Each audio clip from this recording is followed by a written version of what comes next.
dollar, because now there's now liquidity, but that could lead to dollar illiquidity in the sense that a lot of manufacturers, traders would have, once LCs are issued, they'd have to go to the banks to get dollars to, carry on the activity. So that may put a bit of pressure on the dollar. We have a bit of a pressure also coming in from the global oil markets, isn't it? Yes, exactly, and that inclusive as well. So if we look at oil prices, they're about trading at 47, and our budget benchmark was $44.5 per barrel. So all these are factors that we have to, look into. With the CBN continue to intervene in the forex market at the expense of the depleting external reserves. But so far, they have been very consistent. They disbursed about $831.5 million last week. So they have been relentless in that. But further to any development in oil markets, we would see the dollar trade at the current levels. If you look at the story in the news about the price of diesel and the State Oil Corporation, the NNPC, keeps saying, diesel prices are trending lower. Do you see any of this in the medium term affecting anything as far as retail prices are concerned?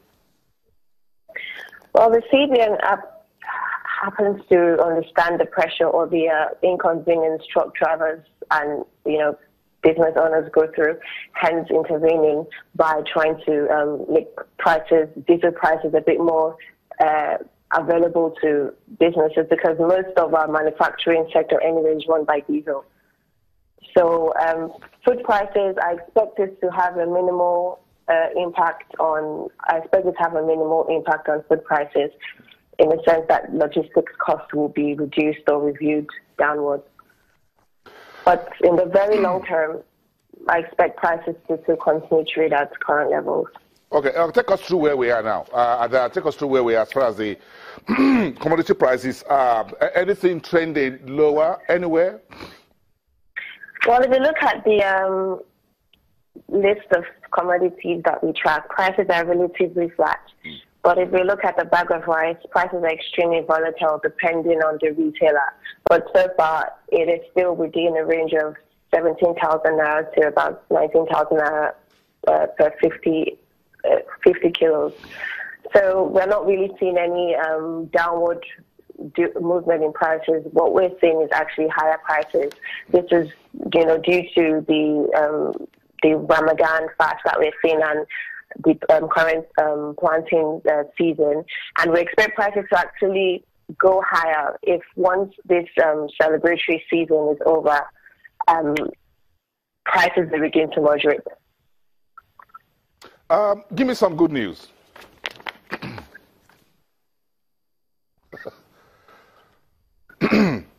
Ada, give me some good news. The good news?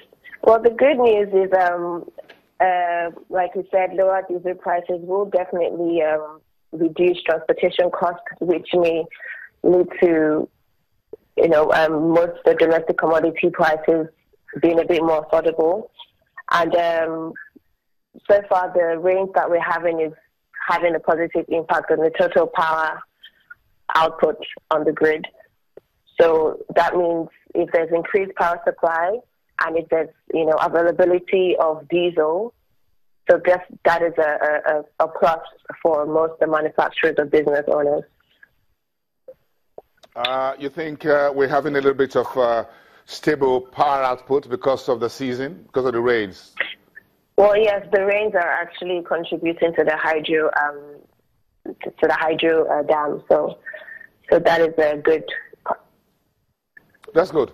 Okay, let's leave it there for today. Ada, thank you very much for your time. We hope the rains allow you and the rest of your folks to get into the studio here, and we can do this face to face.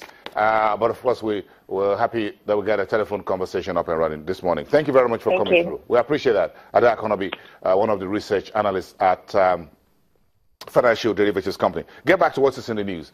The House of Representatives chairman, who is in charge of banking and currency, Mr. Jones Onyeyeri, says AMCON 2.0 will not likely be approved by the legislators. He says the Asset Management Corporation of Nigeria will not be allowed to purchase fresh round of delinquent loans, or what they call bad loans, from commercial banks, considering that the economy is just shrugging off recession, a blistering one of 2016. Honorable Onyeyeri says that the current bank's non-performing loans portfolio are worse than the 2009 experience. That saw about 10 banks down on Broad Street and currently far above the regulatory threshold.